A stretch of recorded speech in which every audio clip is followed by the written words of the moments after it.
Tata nama alkohol. Alkohol adalah turunan dari alkana, di mana atom H diganti dengan gugus OH. Rumus alkana yang awalnya CnH2n plus N, kalau berubah menjadi alkohol menjadi CnH2n plus 1 OH. Artinya apa? Berarti ada H pada alkana yang diganti dengan gugus OH, maka menjadi turunan dari alkana. Penamaannya gimana? Penamaannya akhiran ana pada alkana akan berubah menjadi anol pada alkohol. Misalkan kita punya alkana C1 berarti CH4, maka untuk membentuk alkohol H dari alkana hilang 1 digantikan dengan gugus OH menjadi CH3OH. Akhiran ana diganti dengan anol, yang awalnya metana CH4 menjadi metanol CH3OH. Kemudian kita masuk ke aturan tata nama IUPAC. Aturan yang pertama yaitu mencari rantai induk. Apa sih rantai induk itu? Rantai induk adalah rantai terpanjang yang melalui gugus OH. Terpanjang kalau tidak melalui gugus OH bukan rantai induk. Yang kedua, setelah kita tahu rantai induknya, maka kita harus mencari rantai cabangnya. Yaitu aturan kedua berarti mencari rantai cabang atau alkil. Kemudian aturan yang ketiga, setelah kita tahu rantai induknya dan rantai cabangnya, yang nomor 3 adalah penomoran. Penomoran dekat dengan gugus OH. Jika posisi gugus OH sama, baik itu di kiri maupun di kanan, maka penomoran dekat dengan cabang. Biar paham, kita masuk ke contoh. Misalkan kita punya contoh seperti ini. Kalau begini mudah, apakah penomoran dari kiri atau kanan? Jelas dari sebelah kanan, karena dekat dengan gugus OH. Berarti di sini nomor 1, 2, 3, 4, 5. Kalau modelnya seperti ini, kalau kita cek posisi OH, baik di kiri maupun di kanan, terletak di posisi yang sama, maka penomoran dekat dengan cabang. Maka penomoran dilakukan dari sebelah kanan, karena dia lebih dekat dengan cabang. Kemudian kita masuk aturan yang ke-4.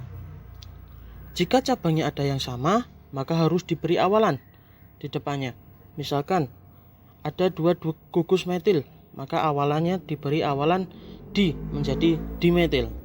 Yang awalnya metil, kalau ada 2 berarti menjadi dimetil. Kalau ada 3 berarti tri, kalau ada 4 tetra, kalau ada 5 penta, kalau ada 6 heksa, dan seterusnya. Aturan selanjutnya, jika cabangnya berbeda, maka penamaan disesuaikan dengan alfabet yang didahulukan. Misalkan di soal itu ada cabang etil, isopropil, butil, berarti penamaannya menurut alfabet. Berarti butil terlebih dahulu, etil, kemudian isopropil.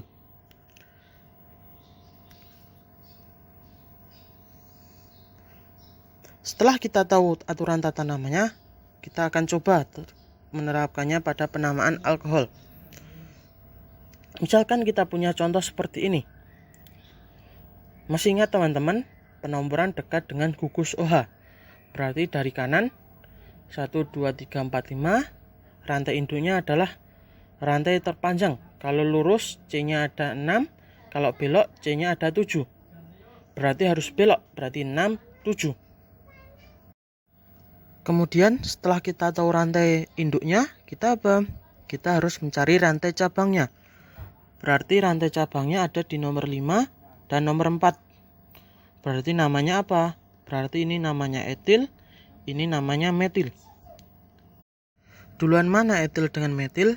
Jelas duluan etil, karena duluan E daripada M. Etil di nomor 4, metil di nomor 5. Berarti namanya 4 etil, 5 metil, posisi OH nomor berapa? Di nomor 3. Kemudian C-nya ada berapa? C-nya ada 7, berarti heptanol. Maka namanya adalah 3 etil, 5 metil, 3 heptanol. Baik, kita lanjut ke tata nama trivial atau nama umum. tata nama trivial atau nama umum dari alkohol, kita harus tahu rumusnya terlebih dahulu. Rumusnya adalah ROH, di mana R ini adalah alkil, sedangkan OH ini adalah alkohol. Jadi nanti namanya adalah alkil alkohol. Kita langsung ke contoh. Kalau kita punya struktur seperti ini, kalau kita pakai nama trivial, maka C ini namanya adalah alkil, sedangkan ini namanya adalah alkohol. Berarti ini adalah namanya propil, yang ini namanya alkohol. Berarti namanya adalah propil alkohol. Contoh lain, misalkan kita punya struktur seperti ini. Semua C ini adalah alkil dan OH ini adalah alkohol.